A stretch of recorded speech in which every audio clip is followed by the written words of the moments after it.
Okay, here we are for the last module of week 12. We're going to finish off looking at section 5.3. Okay, so today I was going to do some examples, and so we want to have a look at the van der Pol equation. We've seen this before, x double prime plus mu times x squared minus 1 times x prime plus x equals 0. This was developed by Balthasar van der Pol in the early 20s, and he was looking at vacuum tubes, right? So this is before there were transistors, and he was trying to model what was happening.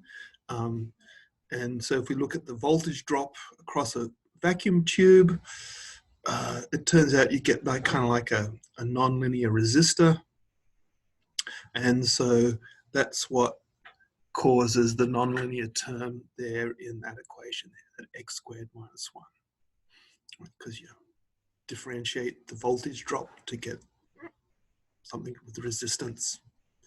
Okay, so what van der Pol found was stable oscillations, which he called relaxation oscillations. And so this is a thing in electronics. The one that you probably know best is when you put your indicator on your car, there's a simple relaxation oscillation going on there. And he found that when these circuits were driven near the oscillations, they became entrained. Okay, so to our way of thinking, right, there's something stable happening there, and it's this equation is used in other things besides electronics, for modeling neurons. For when you've got two plates, geological plates together at a fault line, you can model with them. And in the larynx, how your vocal cords vibrate also can be linked to the van der Pol equation. Okay, so let's do some analysis. So we turn it into a linear system. Okay, it's a second order equation, so that's pretty easy. So x prime equals y prime, then the second derivative equals putting everything on the right-hand side. So you can see straight away that the only equilibrium, well, x prime equals y, so that means y equals 0. And so y equals 0 means that y prime equals minus x. For that to be 0, that has to be 0, so there's only one equilibrium, 0, 0. You go ahead and calculate the Jacobian, right? The first row is 0, 1. That's always what you get when you've got a second order equation. And then the second row, you differentiate with respect to x. You get that, and then you differentiate with respect to y. And so then you plug in x equals 0, y equals 0, and you get a nice simple Jacobian like that. So the trace is mu and the determinant is 1. So for the problem van der Pol study, he needs mu to be positive. So I'm going to use mu equals 1. In that situation, the equilibrium is a spiral source.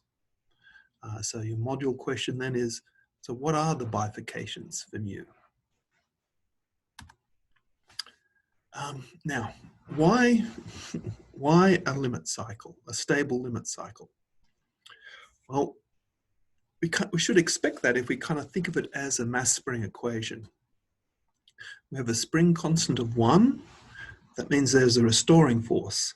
That's a force that will always push us towards x equals 0. Now, the damping constant is mu times x squared minus 1, and this is positive when the absolute value of x is greater than 1. So that's going to slow down the mass when it's outside that band above 1 or below minus 1. But for absolute value of x less than 1, it's an anti-damping force, right? Because it's negative. And so that's just going to speed up the mass. So to my way of thinking, that means a stable periodic solution is reasonable. perturb the mass from the equilibrium, and you'll get waves that get stronger and stronger till finally they get too big, and then the damping force kicks in, and that's going to slow it down, and if it slows it too much, it's going to pick it back up. So it's reasonable to think that there is a stable periodic solution. And you can actually prove that rigorously with the Poincaré-Bendixson theorem. We're not going to do that here because you've got to do a bit of little hard work to show that there's a region in which solutions never leave. And once you're done, got that, you're done, right? Because by the theorem, the solutions must either approach an equilibrium point or a closed orbit in that region. And since there's no stable equilibrium, there must be a stable limit cycle.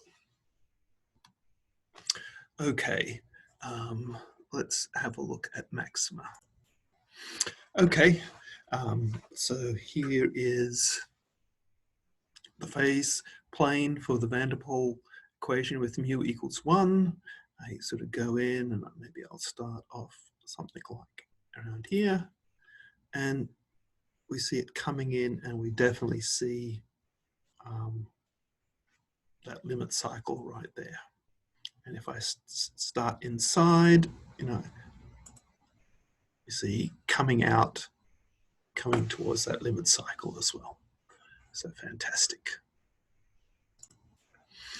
Okay, so I did in maxima, I had a look at different values of mu, see how that changes the solution, where I had an initial condition of around x equals 2 and x prime equals 0. And so here, the time plots here.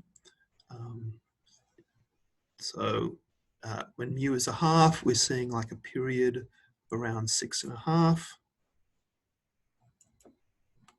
When mu is 1, a period increases to 7. Of course, remember that like when mu equals 0, the period is 2 pi, because the solutions are sine and cosine, right? So we see that mu is increasing. The blue, remember, is the x, and the green is the x prime. Is mu equals 2. Again, the period is increasing, and so we're seeing kind of like waves of amplitude 2, but the period increasing, and we see with the derivative, it's spiking up more. Its amplitude is greater. At 4, the period is around 10.1, and at 7, we get 14.7. And you can see a few squiggly lines there. I think that's just a numerical artifact. It doesn't really have anything to do with the real solution. Okay. Let's have a look at another example. So this would be the type of example you would do if you're doing a, working as a mathematician consulting, say, the Bureau of Land Management, or you're doing a master. So this is a pretty hard problem. So the BLM manages public lands, and usually not that great land. It's covered in just grasses and that. And private ranchers pay a fee to let cattle graze on those land. And the cattle, in doing that, actually affect what balance of species in the region. And there's a competition between natural perennial grasses, which we're going to think of as good grasses, and exotic annual grasses like cheatgrass, which we're going to think as bad grasses, i.e. as weeds. The perennial grasses are actually preferred for the cattle. They're actually better nutrition for them, and they actually prefer to eat them. And so they tend to eat those grasses first, and they'll only eat the weeds after most of the perennials are gone. And if an area with the perennials in it becomes too small, it can get eliminated through competition. So here's a model to look at this. So let G be the proportion of grassland colonized by the perennial grass, and W the proportion colonized by weeds. So both G and W lie between 0 and 1. And so the model is given by that. And if you look at it, stare at it a bit, you can see that it's basically a competition model. You can kind of see logistic equation in there. So RG and RW is the intrinsic growth rates, and it's been normalized so that the carrying capacity is 1. So that's why it's a proportion. And then that thing that we're added in there is the effect of competition from the other species. That's what the 0.6W is and the 1.07G is. Okay, and then there's that fraction in there that's got an E and G in it, and that represents the effect of having the cattle. So if the cattle's in there, it's going to prefer eating the perennial grasses. So that's so this is how we model it with there. Okay, and so the really hard thing, of course, in doing anything that this is a real research project is finding those parameters. So here's some parameters that we're going to use. These problems, the algebra becomes really involved. So this is, this is what someone would do in a capstone project for a master's and whatever. So we look at the null clines. So going back there, you see that G equals 0 and W equals 0 is a null cline. And then what's in those brackets there is the other null cline. And so if you look at it, there's 3 obvious equilibrium. 0, 0, which means that everything's gone. 1, 0, which means that there's just perennials in there. And there's no weeds at all. 0, 1, which is just weeds, no perennials. Okay, so interesting equilibrium is, can there be coexistence between the 2 species? And so to do that, we've got to equate those 2 non-zero curves that you see there. And we've got to multiply, cross multiply and all that thing. I think I might have made a mistake here, but anyway. The end result is right. So we get a quadratic, so it ends up we just get a quadratic equation, say in G. We can solve that quadratic equation to get 2 values for G, and then we can plug them in to get 2 values for W. And so that gives us 2 other equilibrium. And you take the partial derivative. Again, it's kind of complicated. You plug it in there, plug the numbers in, and we see that 0, 0 is a source, which is obvious, right? Because if there's nothing in the environment and you introduce a plant, it's going to grow quickly. Okay. There's 2 saddles, 1, 0, and one of the ones where there's both populations. 1, 0, that's kind of like an obvious saddle, right? Because that's when there's just perennials. That just means if you perturb it by a little bit, i.e. you add in a weed, and the weed's going to grow like a weed, right? It's going to, it can survive, it can propagate.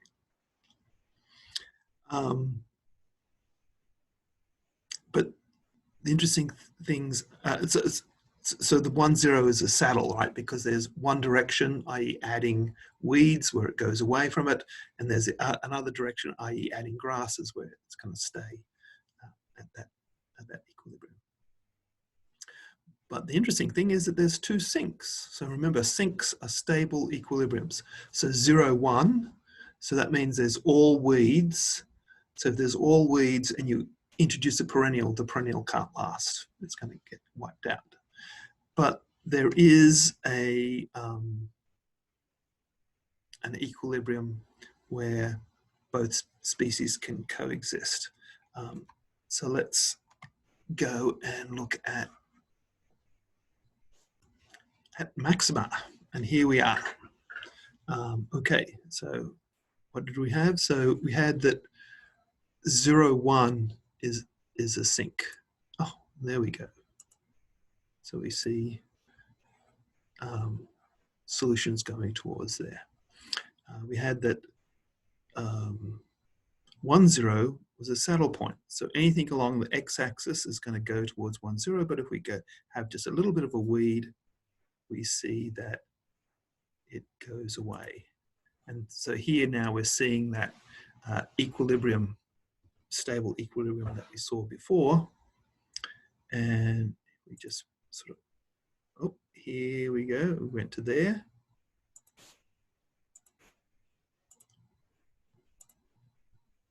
So just putting things there. So we see that this line here is a curve here, so that so here must be around where the saddle point is. And this line that we see here must be the unstable manifold, and then this over here must be the stable manifold, which acts as the separatrix. So anything on one side to the left of that is going to end up at the point 1, 0, where we're just going to have weeds, and I think it's killed out. And anything on the right of it is going to go to this saddle point, this stable equilibrium right there. Okay, so this is actually, as I said, it's kind of like a hard problem.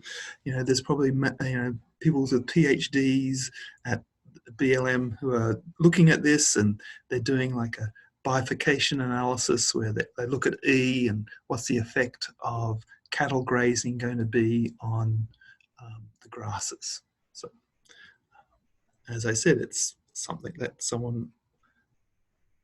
it can get quite involved, the algebra there. Okay, the final problem, let's have a look at a three-dimensional problem.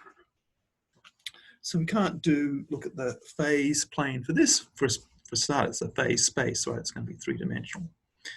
So this is a system where there's 2 predators and 1 prey, but we can still look at the equilibria. So there's our equations there. So X and Y are prey, no, they're predator populations, and Z is the prey. So we look at the null clines. So we've got 0 null clines for each variable, but also a non-zero null cline, some kind of line. Now, to be an equilibrium solution, all 3 must be 0. So we just go through and search. So if we set X equal to 0, then obviously one equilibrium is going to be 0, 0, 0. All the populations are extinct. If X equals 0 and Y equals 0, then Z will be 1. Okay. And then if we look at, well, if X is 0, Y can be 0 if